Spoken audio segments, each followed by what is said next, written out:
Hi, my name is John Mitchell. I'm with BcGhostTowns.com, and today we're going to be talking to Don Waite, author of Vancouver Exposed, History and Photographs. And for the first time, we're going to see history from a photographer's eye, and it really shows in his publication.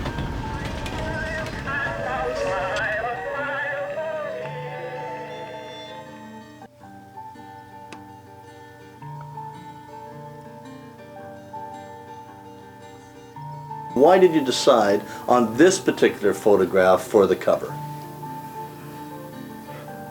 It captures a moment in time, in the 20s, and it's a busy street scene on, I think it's Hastings Street, yeah. And you've got the streetcars in fierce competition with the jitneys, and what's happening in this particular photograph is that the jitneys are all lined up stealing away passengers from the transit system.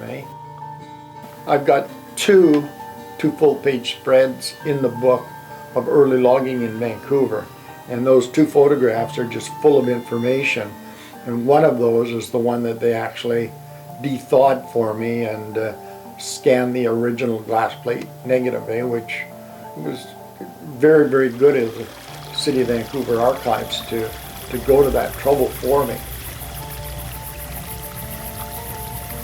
Some of the early bird's eye views, and of course these were all done prior to aircraft. People were very talented at being able to put together streets and locations from ground level, but making it look as if they were in the air. And you seem to be able to catch the same position in reality in the air now, and there's a real nice contrast between their vision of what Vancouver was in the 1800s and what it is today. The City of Vancouver, their archives, made those drawings available to me, and yes, I put them in and then took them up in the airplane with me and got up early in the morning in June when the light was coming in over my shoulder, so I was actually taking the photograph south from Burrard Inlet and capturing the same street in the same area in the photograph. So you can see what things look like in 1898 versus what things look like last year when I took the photographs.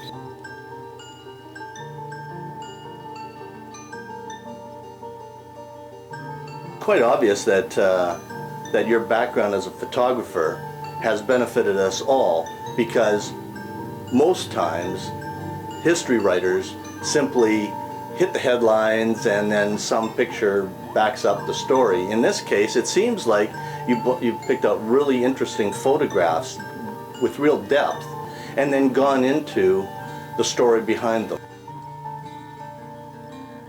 So what kind of feeling did you have for some of these early photographers? They were just absolutely incredible photographers. They took the time to be in the right place at the right time. And when you talk about being in the right place at the right time, you're talking about the time of the day, the time of the year, and when an event was taking place, to be there at the right moment to catch the event. I think I've tried to adapt the National Geographic philosophy. Well, I have, in that you get really strong photographs and then you try and get as big a story on why did the photographer take that photograph.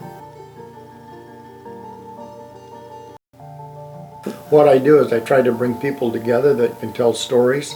So you'll notice I've brought in experts in the field in which they write about, and I provide the photography and I tie it all together. You talk about the Skid Road. Yeah. You know, they talk about Skid Road in Vancouver, in which these are some of the early logging roads. Like well, I understand that Granville Street itself was in fact a skid road. Yes.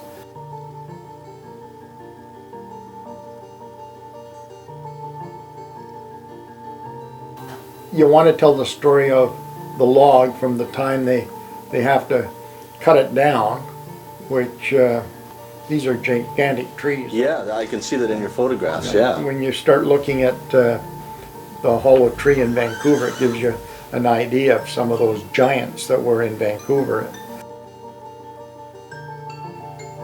which person would you like to most interview in your book? Fortunately, I already did interview him. Yeah? And it was Major Matthews. Major who Matthews. was the man that collected the early history of Vancouver from the early logging days right up till he passed away, and he must have been 90 when he died. And in about 1967 or 68, I was writing a little story for the RCMP Quarterly, and I had occasion to talk to him on the phone a couple of times. Oh.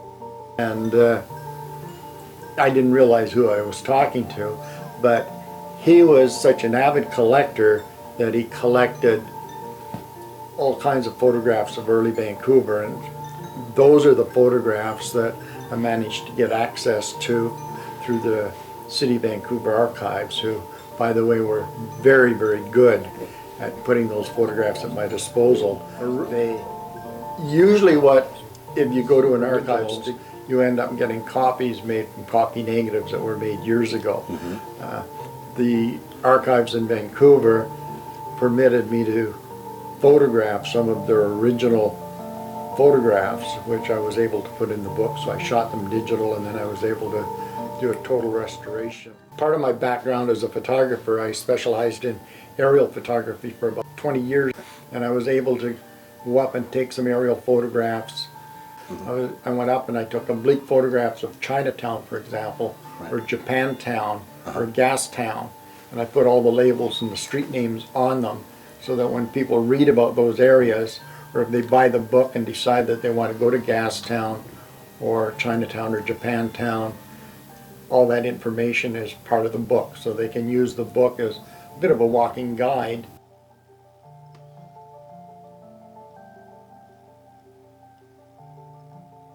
There at the right moment to catch the event. One of the photographs was the visit of the Duke of Connaught when he came out here in 1912. It was a big festivity for Vancouver to have the son of Queen Victoria visit Vancouver, and everybody was out there with their cameras taking photographs. But some of these early photographers, they pre-planned everything months ahead of time, and they had their place set aside where they would be to capture the moment that he arrived at what is today the Vancouver Art Gallery. Amazing that it's, I guess, glass plates that you used at the time? In the early days it was Yeah. glass plate, and that was pretty complicated procedure, eh, to take the photograph and then do the processing and But very fine grained, and you can enlarge them quite nicely because of that? extremely fine grain, and that's why you get so much movement in when people, the exposures might be a quarter of a second or a half a second. So if somebody is moving during the exposure, you get a blur, right? Right.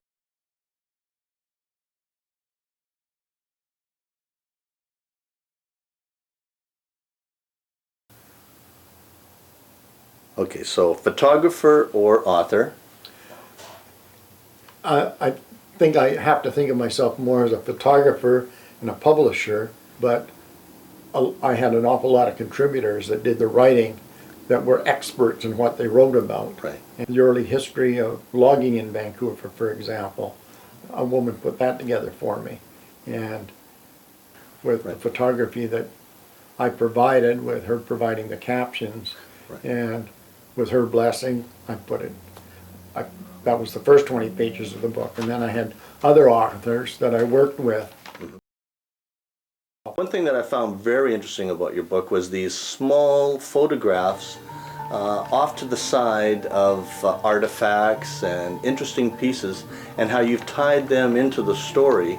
Roger's sugar bowl and different items that were off to the side of the page. How did you come across that idea?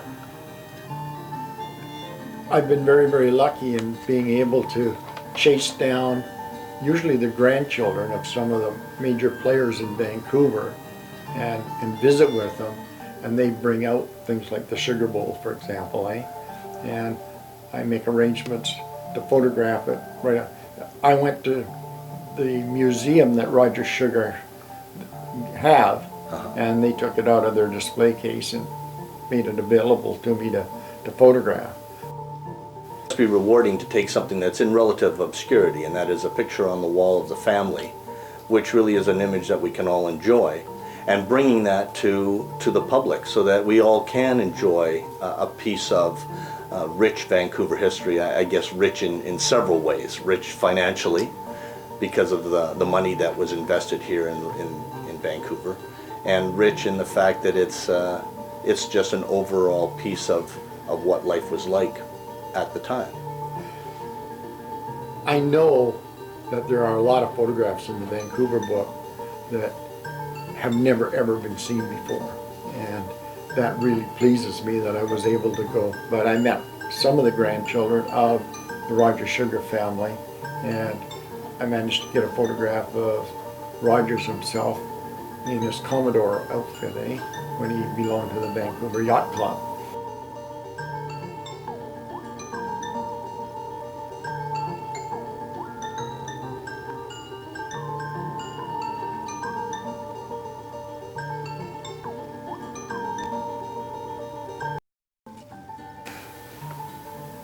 You get the photograph, and then you get a strong caption, and then you write a story. So what I want the public to do is, first of all, they buy it because of the photography. So the first time they go through it, they're looking at the pictures and the quality of the photography. And then hopefully they're going to be directed to some part of the book where they go in and they look at the photographs all over again and read the captions. And then at some other time they come in and they read the story that goes with the captions and the photographs. So. And I noticed that you used some of John Horton's work, and how did that work out for you? He's one of the best painters of anything to do with marine in Vancouver. And John is very much like myself in that he has to study old photographs, try and paint something with the right era, the 1920s or the 1880s. You really capture that era in the photographs. Your book is one that I find is just is so interesting. I have to have a magnifying glass in hand to sort of, I can really use a photograph to tell a complete story in just looking at that, barring reading it yet. Just to be able to look at the detail in your photograph, and it shows that you definitely did take the time to really capture this for future generations. You see names like Dunleavy, which is right at the Hastings Mill, and they were all involved, were the early discoverers of gold in the Caribou Gold Rush that it accomplished, I think. Yeah. So you always have more than one project on going at one time. It only makes sense. If you're going to travel to Ottawa, for example, to do research on a project, while you're there you may as well do research on 2 or 3 projects instead of one, because you're always going back if you don't. The transition where people are going from the horse and buggy days to vehicles, because in the foreground of the photograph, transportation shown are horse and buggy, and then you've got some of these early vehicles that are in the photograph as well.